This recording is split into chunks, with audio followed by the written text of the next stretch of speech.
Hi, my name is Robert Shelley with Chelle Law, and my law firm assists professionals with employment contract issues.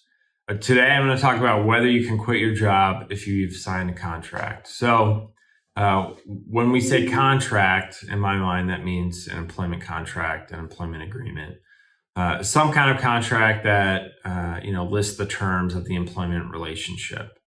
So can you quit if you sign a contract? Well, it depends upon what is in the contract. So every contract is going to have the length of the term of the agreement, so how long it lasts, and then how to terminate the agreement. So there'll be some kind of section that's called term and then termination. So the termination section is what's going to dictate how you can terminate the agreement and then quit your job. So there's 4 ways for a contract to be terminated. 1, if it's just a fixed length, meaning it's a 1-year contract or a 2-year contract, and it doesn't automatically renew, then the contract terminates at the end of it if neither party wants to renew it, and that's the end of it. So the second way would be through mutual agreement. So if you and the employer decided, we just want to move on, and if the agreement is met, then you can just leave. The third way is by breach of contract. So what's called for cause or with cause termination.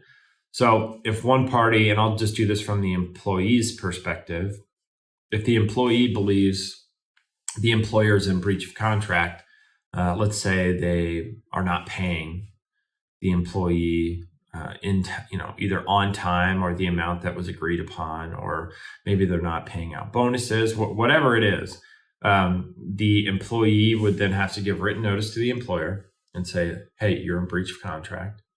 And then normally there'd be what's called a cure period. So the cure period simply states whatever party that's in breach of contract has a period of time to fix whatever the breach is. Usually it's between 15 to 30 days. So if they were to fix the breach, cure the breach, then the employee could not terminate the contract for cause.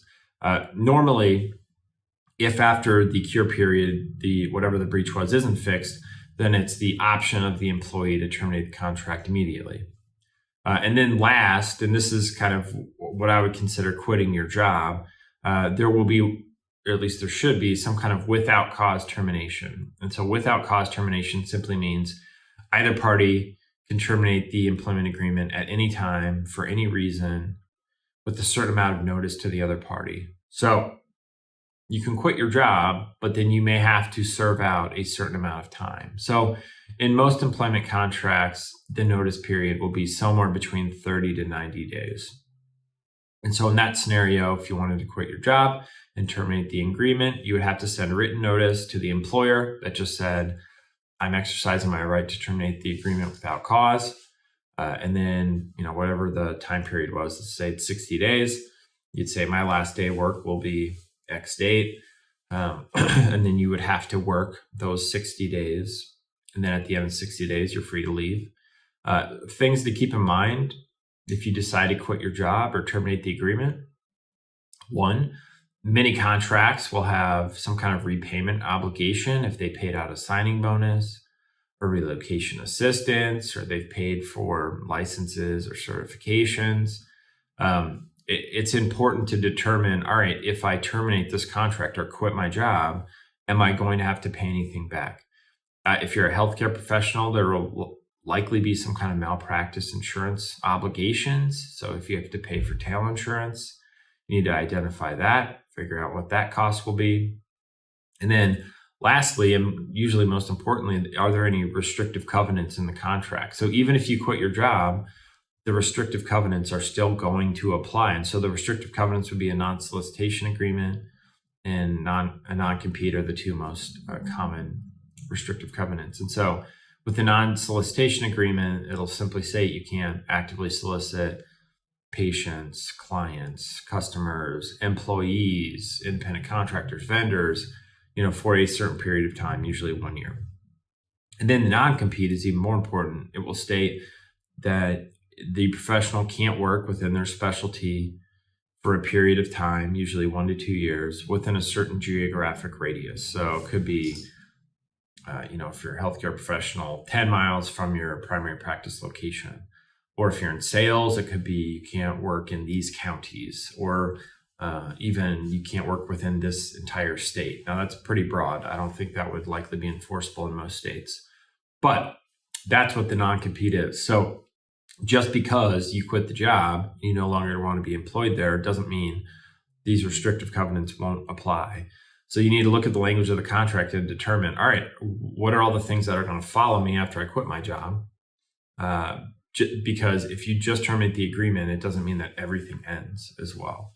So yes, you can quit your job for, most likely if you have an employment agreement, but you are required to follow the terms of the agreement. Now, what if you just say, I have an employment agreement, I'm sick of working here, I'm just not coming back.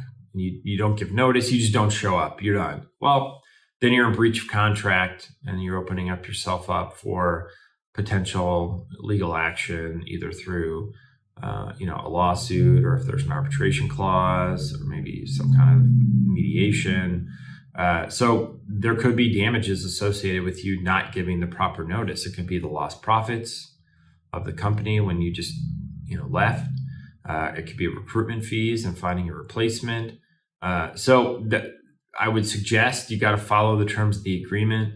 And then, when I talk to many employees who are unhappy, I always say, look, if they are in breach of contract, you have to provide them with written notice. You can't just sit there and take it and then use that as justification for not coming back.